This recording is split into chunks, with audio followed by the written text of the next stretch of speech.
ఏమంటారు Telangana thankless fellow అంటావు. అవునా కదా? పోనీ నేను మహాకూటమి నుంచి మల్కాజ్గిరిని కాంటాక్ట్ చేసిన. అప్పుడు కాంగ్రెస్ కూటమి అభ్యర్థిని కాబట్టి నాకు 37,000 ఓట్స్ వచ్చి ఓడిపోయాను.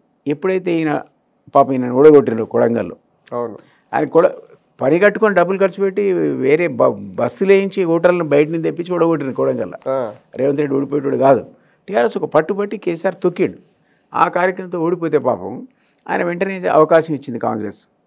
ఎంపీ కాంటాక్ట్ చేసి నేను ఇన్ఛార్జ్ కాబట్టి నేను అక్కడ కాంటాక్ట్ చేసిన కాబట్టి నేను ప్రెస్ మీటింగ్ పెడితే నా పక్కకే కూర్చున్నాను, విజువల్ పంపిస్తాను. పక్కపక్కే ప్రెస్ మీట్ పెట్టి నేను అప్పీల్ చేసిన. 37,000 మంది నాకు ఓటేసిన కదా ఓటర్లకు, నా కార్యకర్తలకు అప్పీల్ ఏంటంటే ఈయనకు అన్యాయం జరిగింది, నేను గెలిపేయండి అది అంటే పాపం నా 37లో 37 కాదు పోయి 7,000 ఇవ్వడని. అవును, నువ్వు 5,000తో గెలిచినావు కదా. అవును, మరి దిలీప్ కుమార్ రోల్ ఉందా లేదా? అని ఒక్క ఓటేసి ఆయనకు నమస్కారం పెడతాం లేచి మనం ఒక్కడి ఓటర్కి. నేను ఎదురైతే అన్న బాగున్నావా అని 2 గంటలు కూడా పిలవడు. అరే దిలీప్ అని కనపడరా, ఎందుకు వచ్చిండో పిలవడే. మన తెలంగాణ సంస్కృతికి పిలవాలన్నా అవుతా. ఇది మన సీఎం యొక్క క్యారెక్టర్. ఏం చేయాలి చెప్పు, ఎవరిని చెప్తావు, ఏం చెప్తావు అంటే మారిపోయిందా సీఎం గారు? నాకు తెలియదు. నేను జరిగిన అనుభవం, నా ఫీలింగ్స్ నీతో షేర్ చేసుకుంటున్నా. నాకు తెలియదు, నువ్వు అసెస్ చేయాలా ఇదేంటి పరిస్థితి అని. మరి అదే క్యారెక్టర్ ఏమో తెలియదు. తొక్కుతూ వస్తున్న సందర్భంలో మమ్మల్ని కూడా తొక్కిండేమో, మాకేం తెలుసు. అంటే ఇప్పుడు ఒక 2 సార్లు మీరు ఎమ్మెల్సీగా పనిచేశారు, చాలా అనుభవజ్ఞునటువంటి నాయకుడు, ఐఎఫ్ఎస్ ఆఫీసర్గా పనిచేశారు, చాలా మందికి రాజకీయ కార్యదర్శిగా కూడా ఉన్నారు. ఇంత అనుభవం ఉన్నటువంటి వ్యక్తి ఒక సీఎం అపాయింట్మెంట్ ఇవ్వకపోతే పార్టీ మారడం అంటే ఏంటి అసలు? అరే నువ్వేం చేస్తావు? జాతీయ పార్టీకి నేను కారణాలు చెప్పిన. నేను తెలంగాణ ఉద్యమకారుడిగా ఒకటి, పార్టీ మారడం అంటే సహజంగా పార్టీ నాయకులు ఎందుకు మారుతారంటే ఆ పార్టీలో ఎంపీ సీట్ కోసము, ఎమ్మెల్యే సీట్ కోసము, ఎమ్మెల్సీ సీట్ కోసము, కార్పొరేషన్ చైర్మన్ కోసము మారుతారు. దిలీప్ కుమార్ మారిన ప్రతి సందర్భంలో కూడా ఎవ్వరు ఏ పార్టీ కూడా ఆయనకి ఏ పదవి ఇవ్వలే. అవును, అంటే నేను ఒక లక్ష్యంతో పోయినా, ఒక ఫిలాసఫీ మీద పోయినా, ఒక కాన్సెప్ట్ మీద పోయినా తప్ప నాకు పర్సనల్గా లాభం జరగాలని నేను పోతే చూపెట్టి నాకు సార్ ఇగో మీరు బీజేపీ పోయినరు, మీకు ఈ పదవి ఇచ్చినని చెప్పు, ఇగో మీరు బీజేపీలో ఎమ్మెల్సీ కాంటాక్ట్ చేసినని చెప్పి నాకు.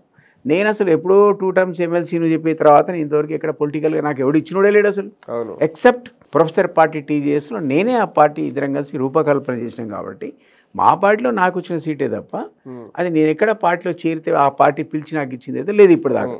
నేను నువ్వు అన్నది కరెక్ట్. నేను ఏమంటారు రాష్ట్రీయ లోక్దళ్ నడిపినా, బీజేపీకి వెళ్ళిపోయినా, తర్వాత మళ్ళా బయటకు వచ్చిన, ఏది టీజీఎస్కి వచ్చిన, మళ్ళీ పోయి బీజేపీలో చేరినా, మళ్ళీ బయటకు వచ్చి ఆరాలి. ఎప్పుడైనా ఏ పదవి నాకు రాలేదు కదా అంటున్నా. రాజకీయ నాయకులు పదవుల కోసమో దేనికోసమో పోతారు తప్ప ఇట్లాంటి దీనికోసం పోరు కదా. నువ్వు ఇప్పుడు చెప్పే ఎగ్జాంపుల్ కూడా కాంగ్రెస్ వదిలేయడానికి సందర్భంలో కూడా నేను కాంగ్రెస్కి వచ్చినా నాకేం కాంగ్రెస్ ఎమ్మెల్యే సీట్ ఇవ్వలే, పోనీ ఎంపీ సీట్ ఇవ్వలే. ఆ టైంలో ఉంది కదా, ఎలక్షన్ జరుగుతుండే, నాకేం వాళ్ళు ఇవ్వలే కదా. నేను ఊరికే సాధారణ సభ్యుడు ఉన్నా ఆ పార్టీలో. 1.5 years ఉన్నా. మీరే అంటారు మీకు అపారమైన అనుభవం ఉందంటారు, పిఎస్సీ చేసిందంటారు, ఎంఎస్. అరే అంటే నువ్వు అనుభవం ఉంటే ఇంట్లో కూర్చోబెడతావా నన్ను? నా అనుభవాన్ని పార్టీకి వాడుకుంటావా వాడుకోవా? మీరు చెప్పాలనుకున్నటువంటి ఏదైతే ఉందో సీఎం కాకపోతే పిసిసి చీఫ్ చెప్పండి, నేను మీనాక్షి నటరాజన్ అంత అప్పుడు లేదు, ఆ అమ్మాయి ఇంకెవరో ఉండే, అంతకుముందు ఇన్ఛార్జ్ వరకు ఆమె ఉండేది పాపం. ఆమెకు 3 సార్లు కలిసి చెప్పిన ఈ ట్రాక్ పోతుంది, తప్పుతుంది, ఇది కరెక్ట్ కాదు, ఉద్యమకారులుగా మేము చెప్తున్నాం, మేము కలిసి అంటే ఇట్లా కష్టపడి పనిచేసింది దీనికోసం కాదు, ప్లీజ్ కైండ్లీ టెల్ సీఎం ఇది నాట్ ద వే అని చెప్పిన. I will speak to CM and get back to అనేది నాకు ఫోన్ చేయలేదు. 3 సార్లు చెప్పిన.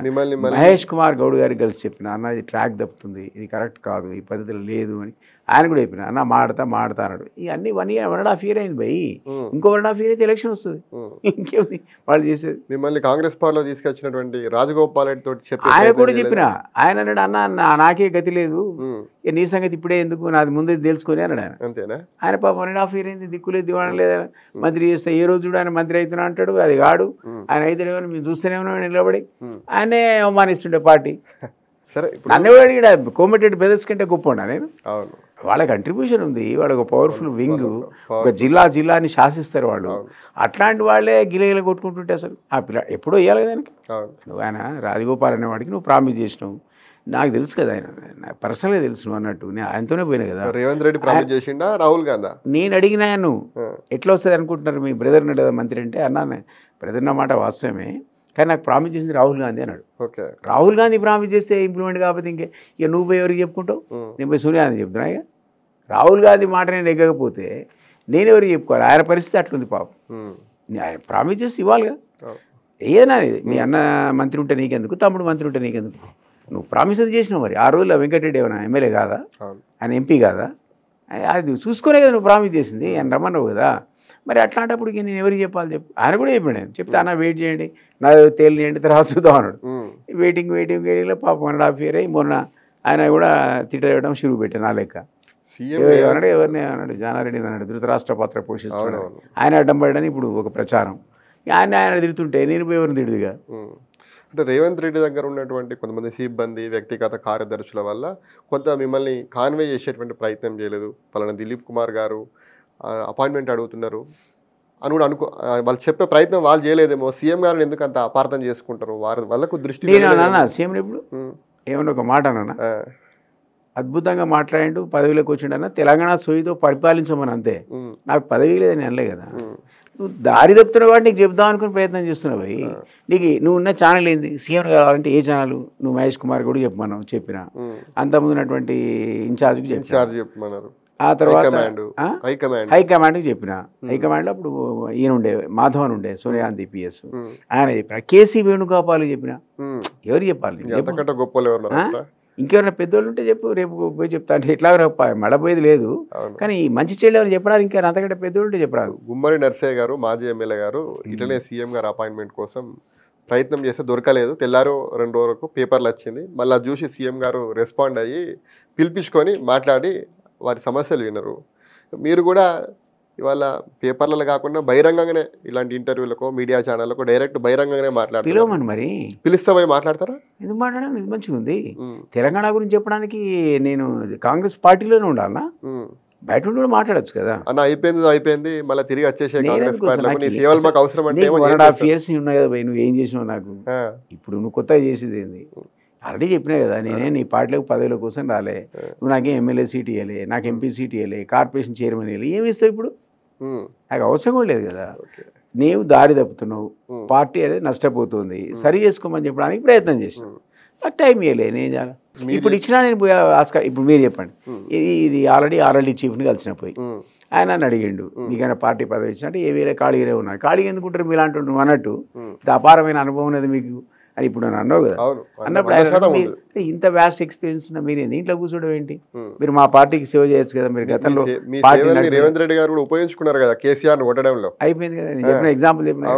అయితే ఆయన అన్నాడు, ఎందుకు మీరు ఇద్దరికి మాకు సేవ చేశారు, మా నాన్నకు మీరు అంతరంగికులు ఉంటారు, మీరు వై డోంట్ రీస్టార్ట్ ఆర్ఎల్డి, మేము దాని ఎక్స్పాన్షన్ ప్రోగ్రామ్లో ఉన్నాం, మంచిగా నడిపినప్పుడు మీరు మళ్ళీ నడపండి, ఇంట్లో కూర్చునే బదులు అన్నాడు. అది నిజమే కదా, నేను ఇంట్లో కూర్చున్నా కదా, నా సర్వీసెస్ ఎవరు వాడుకోవట్లేదు కదా, నాకు ఇంకా శక్తి ఉంది కదా, నేను ఓకే అన్న. ఇప్పుడు ఆయన ఏం పని ఇస్తలేడు, చెప్పేది ఇంటలేడు, అపాయింట్మెంట్ ఇస్తలేడు, ఈయన అంటున్నాడు నువ్వు రా, నీ శక్తి మాకు వాడంటున్నాడు, తప్పేముంది. అది రైతుల పార్టీ, యూత్కు సంబంధించిన పార్టీ. ఏమో రేపు పొద్దున వాళ్ళు కాలక్రమంలో ఏదైనా ఆల్టర్నేట్ కింద ఆర్ఎల్డీని కూడా ఇక్కడ చూసే సందర్భం వస్తుందేమో. ఇదివరకే మేము 3 సర్పంచ్లు గెలిపించినాము, ఇది కార్పొరేట్ని గెలిపించినాం మా బీఫామ్తో ఆ రోజుల్లో 2012 to 14లో. ఇప్పుడు ఇంకా ఫ్రీ అట్మాస్ఫియర్ వచ్చింది, కాన్సెప్ట్ ఎమర్జ్ అయింది అజిత్ సింగ్ గారు. ఇప్పుడు ఈ బాబు ఇంకా యంగ్స్టర్, ఆయన కూడా ఎక్స్పాన్షన్, ఆయన యూపీలో ఉన్నాడు, హర్యానాలో ఉన్నాడు, పంజాబ్లో ఉన్నాడు, ఢిల్లీలో ఉన్నాడు, ఇప్పుడు తెలంగాణలో ఇదివరకున్నాడు కాబట్టి మళ్ళీ రావాలనుకుంటున్నాడు. సో ఈ కాంటెస్ట్లో ఒక బీసీ కాన్సెప్ట్ ఎమర్జ్ అయింది కాబట్టి ఇందులో పిల్లలకు కూడా అంటే ఒక్కసారిగా SC ST BC concept emerge అయింది. ఇదివరకు ఇంత వాతావరణం లేదు. మేము ఒకప్పుడు 2012-14లో కాంటెస్ట్ చేసినప్పుడు 20 బీఫారాలు ఇచ్చినాం మా పార్టీ నుంచి ఎమ్మెల్యేలుగా. 20 మంది ఎవరు తెలుసా మీకు, ఈ పార్టీలు కొట్టుకుంటాయి కదా, 42 ఇద్దునా, 52 ఇద్దునా, 32 ఇద్దునా అని. మేము 100% ఇచ్చినాం బీసీలకు, ఎస్సీ ఎస్టీ బీసీలకు 100% ఇచ్చినాం. 20 బీఫారాలు ఇస్తే 20 వాళ్ళకే. మరి అది 2014లో ఆ కాన్సెప్ట్ మేము ప్రమోట్ చేసినప్పుడు ఇప్పుడు అది ఎమర్జ్ అయింది బాగా. చెప్పలేము, 10 మంది పిల్లలు టికెట్ల కోసం వస్తే సంతోషంగా ఇస్తాం, మేము వాళ్ళకి ట్రైనింగ్ ఇస్తాం, పొలిటికల్ ట్రైనింగ్ ఇస్తాం, ఫిజికల్ ట్రైనింగ్ ఇస్తాం, and we'll make them leaders. మాకు అవకాశం ఉంటే వాళ్ళ మాదిరికి వస్తే రావాలని ఆశిస్తున్నాను నేను. రాజకీయ ఇంట్రెస్ట్ వాళ్ళు చాలామంది ఉంటారు కదా. సో నాకున్న శక్తియుక్తులు నా కోసం కాకపోయినా సమాజం కూడా వాడడంలో తప్పులేదు కదా. ఎంత నీలాగా ఉడకలేకపోవచ్చు నేను, కానీ ఆలోచించగలుగుతా కదా. 100% ఆ ఆలోచన వాళ్ళకి వాడతా, యువకులను శిక్షణ ఇవ్వడానికి, సమాజానికి పనికొచ్చేటువంటి ఒక అస్త్రాలుగా వాడడానికి. జ్ఞాపకుంటే తెలంగాణ రాకముందు మేము ఆర్ఎల్డి నుంచి లక్ష్యం కోసం లక్ష్య సైన్యం అని పెట్టాం. పోలీసు ఆఫీసర్ గడగడలాడిపోయినాయి. ఎవరు రిక్రూట్ జిల్లా వారీగా మాజీ సైనిక అధికారులతో రిక్రూట్మెంట్ చేయించడం. అరే ఈ లక్ష్యం ఏంది, ఈ లక్ష్యం కోసం సైన్యం ఏంది, మాజీ సైనిక అధికారులు రిక్రూట్మెంట్ ఆఫీసర్స్ ఏంటి, ఈ సైన్యం అధికారులు వీళ్ళకి ఏం శిక్షణ ఇస్తారు, తుపాకులతో ట్రైనింగ్ ఇస్తారా అని గడగడలాడిపోయారు అప్పుడు ఇంటెలిజెన్స్ ఆఫీసర్స్. ఆ చరిత్ర ఉంది మాకు. లక్ష్యం కోసం లక్ష్య సైన్యం అనేది రిక్రూట్మెంట్ స్టార్ట్ చేసిన 2 monthsకే తెలంగాణ వచ్చింది. కాబట్టి ఇక మేము ఆగిపోయినాం. ఆ తర్వాత పార్టీ వైండప్ చేసి బీజేపీ పోల్చిన సందర్భం వచ్చింది. కాబట్టి మాకు అనుభవం ఉంది, మాకు ఎట్లా సైన్యం తయారు చేయాలో తెలుసు, ఆ సైన్యానికి ఏ విధమైన ట్రైనింగ్ ఇవ్వాలో మాకు తెలుసు, వాళ్ళు ఏ విధంగా సమాజాన్ని సంస్కరించాలో కూడా మాకు ఐడియా ఉంది. రేవంత్ రెడ్డి కేసీఆర్ వ్యతిరేక శక్తులను అందరిని కూడా అక్కున చేర్చుకున్నాడు, దగ్గర తీసుకున్నాడు. అందులో ఒక అందశ్రీ కానీ గద్దర్ చనిపోయినప్పుడు కూడా గద్దర్ కుటుంబాన్ని ఆయన ఇవాళ ఆయన పేరు అవార్డులే ఇస్తున్నాడు. దాంతోపాటు అదేవిధంగా చాలా అవార్డులు ఇచ్చే ప్రయత్నం ఎవరు చెప్పు సినిమా వాళ్ళకి ఆయన అవార్డుల ఆయన పేరు పెట్టిండు. పెడితే సంతోషం. గద్దర్ అంటే నాకు కూడా గౌరవం. కానీ ఏదో ₹1 కోటి ఇచ్చి 10 మందిని సత్కరించండు కదా, పేర్లు చెప్పు. పేర్లు అంటే సినిమా వాళ్ళు కదా, పద్మశ్రీ అవార్డు గ్రహీతలు కదా. కాదు ₹1 కోటి ఇచ్చి సత్కరించుకోండి తెలంగాణ ఉద్యమకారులని. ఓకే. సుద్దాల అశోక్ తెలంగాణ ఉద్యమకారుడా? ఓకే. ఎవడాయన? సినీ గేయ రచయిత. మొన్నటిదాకా ఎవరి దగ్గర ఉన్నాడు? అంతా కూడా సినిమా వాళ్ళ దగ్గర, కేసీఆర్ దగ్గర పాటలు పాడండి. ఆయన నువ్వు గౌరవించుకుంటావా? విమలకి ఎందుకు వేయలేను? గద్దరికి ఇచ్చిన చాలా సంతోషం. విమలకి ఏమైంది? 75 రోజులు నాతో పాటు జైలు ఉందా? మేము ఉద్యమంలో బ్రహ్మాంధ్రి స్టాచ్యూ పలగొట్టినామని ఆమె మీద నా మీద కేసు పెట్టారు. కేశవరావు జాదవ్ మీద పెట్టారు. కేశవరావు జాదవ్ నీ లిస్టులో ఎందుకు లేడు? కొండా లక్ష్మణ్ బాపూజీ నీ లిస్టులో ఎందుకు లేడు? చెప్పు. సరే, ఇచ్చిన వాళ్ళకి ఇచ్చినావు పోయి, అసలు నీకు సమైక్యవాది అయినటువంటి సుద్దాల అశోక్ తేజకు నువ్వు అవార్డు ఎట్లా ఇస్తావు? అందులోకి అడుగుతున్నా. అంటే అవార్డు యొక్క ఏది బేసిస్ ఏంటి అంటున్నా నేను. ఇంకా చెప్పడానికి పేర్లు కొన్ని నేను చెప్తాను. సరే, ఒకటి ఇవన్నీ కూడా కోదండరామ్ ఉన్నాడు. ఆ 10 మంది కోదండరామ్కు అవార్డు కాదు కేసీఆర్ ఇచ్చాడు. సరే, కోదండరామ్కు ఆయన సఫర్ అయ్యాడు. టీజేఎస్ని కోదండరామ్ నడిపాడు. అతను సకల జిల్లా పోరాడానికి సారథ్యం వహించాడు. కేసీఆర్ అనేవాడు ఫామ్లో ఉన్న సందర్భంలో ఉద్యమాన్ని ముందుకు తీసుకునేటువంటి వాడు కోదండరామే. అతన్ని గౌరవించడంలో తప్పులేదు. అతను ఒక్కడే కాదు కదా, సకల జిల్లా పోరాటం కదా అది. అందులో విమలక్ ఉంది, ఓ దిలీప్ కుమార్ ఉన్నాడు, ఇంకెవడో కేశవరావు జాదవ్ ఉన్నాడు, కొండా లక్ష్మణ్ బాపూజీ ఉన్నాడు. ఎక్కడో పెట్టుపోయి పేరు ఒక జయశంకర్ సారే కాదు కదా, వీళ్ళందరూ కూడా ఉద్యమంలో ఉన్నారు కదా. అంటే ఇవి ట్రాక్ తప్పిండంటున్నా నేను. ఆ ఇచ్చిన లిస్టులో కూడా అసలు ఇంకొక ఆయన ఎవరు అన్నాడు నాతో, అందులోనే ఉన్న అతను ఇంకో ఎమ్మెల్సీ ఉన్నాడు పోయి టీఆర్ఎస్. ఎమ్మెల్సీగా టీఆర్ఎస్ ఉన్న గోరెడ్డి వెంకన్న టీఆర్ఎస్ని గౌరవించి ఇంకా నువ్వేది గౌరవించేది ఇంకా అంటున్నా. ఆయన తెలంగాణ పాటలు రాసిండా? ఆయన అద్భుతమైన పాటలు రాసిండు, కాదని, అద్భుతమైన పాటలు. ఆయన గొప్ప కవి, నేను కాదని. కానీ తెలంగాణ ఉద్యమంలో విమలక్కతో సమానంగా గోరెడ్డి వెంకన్న లేడు. నేను ఆల్రెడీ సత్కారం పొందినాడు, ఎమ్మెల్సీ ఉన్నాడు. 100%. ఇంకా మళ్ళీ నువ్వు ఆయన తీసుకొచ్చి ఇంకో ₹1 ఇస్తా అంటే ఇట్లా పోయి నేను అనేది ఇట్లాంటి తప్పులు చేసిండు. అక్కడ ఖచ్చితంగా విమలక్క, కేశవరావు జాదవ్ ఫ్యామిలీ, కొండా లక్ష్మణ్ ఫ్యామిలీ ఉండాలి. అది కరెక్ట్. నేను అది అక్కడ ట్రాక్ తప్పుతున్నాడు అంటున్నాను. కేసీఆర్కి వ్యతిరేకంగా గలమెత్తినటువంటి అందశ్రీ కానీ, గద్దర్ కానీ, కోదండరామ్ కానీ, ఆకునూరు మురళి, ఇట్లా చాలా మంది నేతలు. మీరు దిలీప్ కుమార్ గలమెత్తి ఎన్నేళ్ళు ఫైట్ చేసింది దిలీప్ కుమార్? వీళ్ళందరూ ఎన్నేళ్ళు ఫైట్ చేసి వీళ్ళందరినీ హక్కున చేర్చుకున్నారు. 2009 నుంచి కేసీఆర్ దిగే వరకు 1,00,000 పుస్తకాలు ఇచ్చిన పోయి నేను. ఏది అపరిచిత పుస్తకం. అసలు ఆ రోజుల్లో చాలా అందరు నన్ను అన్నారు నేను వేసి పరిస్థితి కేసీఆర్ అని. అధికారులకు వచ్చినాక నన్ను వేసేయాలి కదా. అంటే ఆ లైఫ్ రిస్క్ తీసుకొని నేను కొట్లాడాను కదా. మరి నీ లిస్టులో ఎందుకు నేను లేను? అదే అడుగుతున్నా. వాళ్ళందరినీ హక్కునే చేర్చుకున్న రేవంత్ రెడ్డి దిలీప్ కుమార్ని ఎందుకు దగ్గర తీసుకుంటలేడు? వాస్తవాలు మాట్లాడతానే భయపడుతున్నాను. అంత ఉద్యమకారులే కదా. ఇప్పుడు అన్న కదా, నువ్వు మంత్రులు అవినీతి పరులు అనడానికి ఎంత ధైర్యం కావాలి నీకు? నీ ఆఫీస్ బయట పోయినాక నాకున్న ప్రొటెక్షన్ ఏంటి అసలు? నేను మంత్రులు, ఇప్పుడున్న మంత్రులు అవినీతి పరులు అంటున్నా, నేను సమైక్యవాదులు అంటున్నా. మరి ఆ ధైర్యం ఉండాలి కదా, అందుకని ఆ భయపడుతున్నాను. అంటే కేసీఆర్ దగ్గర పెట్టుకున్నాడు దిలీప్ కుమార్ని, తర్వాత కేసీఆర్ మీద వ్యతిరేకంగా మాట్లాడాడు. లేకపోతే రేవంత్ రెడ్డి కూడా దగ్గర పెట్టుకుంటే ఆయన మీద కూడా మాట్లాడతారని భయమా? మరి ఆయన మధ్య దగ్గర పెట్టుకోకుండా కూడా మాట్లాడుతున్నాడు కదా. ఆయన పెట్టుకోలే కదా. ఆయన పెట్టుకుంటే వేరే విషయం, ఆయన పెట్టుకోకపోయా నేను మాట్లాడుతూనే ఉండి. దిలీప్ కుమార్ అనేవాడు ఏది వాస్తవం అది మాట్లాడతాడు. అంటే నిజం చెప్తే నీకు భయమా? ప్రశ్నించే గొంతుగా నీకు నచ్చవా? నేను అడుగుతున్నాను. ఇప్పుడు కేసీఆర్ అనేవాడు ఓ తెలుగు రఘుని అరెస్ట్ చేసిండు, ప్రశ్నించిన తీన్మార్ మల్లన అరెస్ట్ చేసిండు. నువ్వు ప్రశ్నిస్తావంటే ఇందిరా పార్క్ ఎత్తేసిండు. నేనేమన్నా ప్రశ్నించే గొంతుకలు తప్ప అంటున్నా. వీటిలో కూడా ప్రశ్నించిండు కదా, అవును, ఆయన కూడా అరెస్ట్ చేసే ప్రయత్నాలు చేసిండు కదా. అవును. నేనంటున్నా ఎవడు ప్రశ్నిస్తే వాడే ద్రోహి అంటే ఎట్లా? అంటే చెంచాయుధం చేయాలనా? నువ్వు చెప్పింది మేము వినాలనా? అంటే ఉన్న వాస్తవాలు కాకపోతే మేము క్షమాపణ పెట్టుకుంటాం భయ్.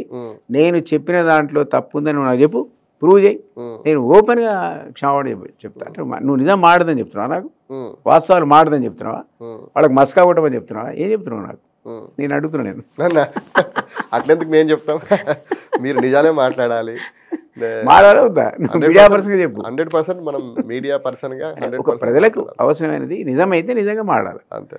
స్వార్థం వేరు, స్వార్థం లేనివాడేవాడు నాకు కూడా ఉంటే ఉండొచ్చు కొంత. సీఎం నేను అన్నట్టు నేను కూడా ఆయన ఏదో చైర్మన్ చేస్తాడు, ఇంకోటి చేస్తాడు, ఆశించుండొచ్చు, వేరే. సరే, ఒక నిజం మాట్లాడుకుందాం. మీ మీద ఒక ఆరోపణ ఉంది, దిలీప్ కుమార్ గారు ఏ పార్టీకి పోయినా ఆ పార్టీ నుంచి డబ్బులు అడుగుతాడు అనేటువంటి ఒక ఆరోపణ ఉంది. ఇస్తే చెప్పమని పోయి నీ ఓపెన్ అపాలజీ చెప్తా పబ్లిక్కి. అరే నాకు నేను రేవంత్ రెడ్డి 10 కోట్లు అడిగినా నాకు ఇవ్వలేదు, అందువల్ల నేను తిడుతున్నా అని చెప్తా. ఎవడు వాడు అడిగినోడు, ఎవడు నేను అడిగితే ఎవడిని అడిగినా వాడు ఎవడు నాకు ఇస్తా అన్నాడు, ఎందుకు ఇవ్వలే, నాకు ఏ పార్టీ ఇచ్చింది చెప్పు. ఆరోపణ ఉంది మీ మీద, చెప్పు. వేరే నా ఆస్తులు కానీ, ఒక మిత్రమా, నా ఆస్తులు కానీ నా కంపెనీలు కానీ ఇవి దేవతా వస్త్రాలు కాదు కదా. నీకు దేవతా వస్త్రాలు అంటే తెలుసా? చెప్పండి, మీరు చెప్పండి. మీడియాలో నోటి తెలవాలి నీకు. దేవతా వస్త్రాలు అంటే ఎవడో రాదట, మంచిగా నేతగాడిని పిలిపించాడు, అద్భుతమైన నేతగాడు సార్, చాలా అద్భుతమైన వస్త్రాలు నేస్తాడంటే వాడిని 6 నెలలు వాడి ఇంట్లో కూర్చోబెట్టి రోజు తినిపించి బ్రహ్మాండమైన వస్త్రాలు అంటే వాడు రోజు నేస్తున్నా అన్నాడట.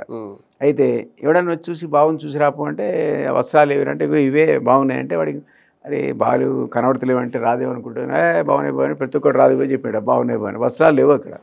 ఆఖరికి ఈ వస్త్రాలు రాజుకి ఇస్తే రాజు కట్టుకున్నాడట, కట్టుకొని బయటకు రావడం మొదలు పెట్టాడు నగ్నంగా. అయితే ఎట్లున్నాయని అడిగితే చాలా బాగున్నాయట, బాగాలేవంటే రాజు వాడిని ఉరి తీసులేవని, అవి దేవతా వస్త్రాలు. సో నా కంపెనీలు కానీ నా ఆస్తులు కానీ ఇవి దేవతా వస్త్రాలా?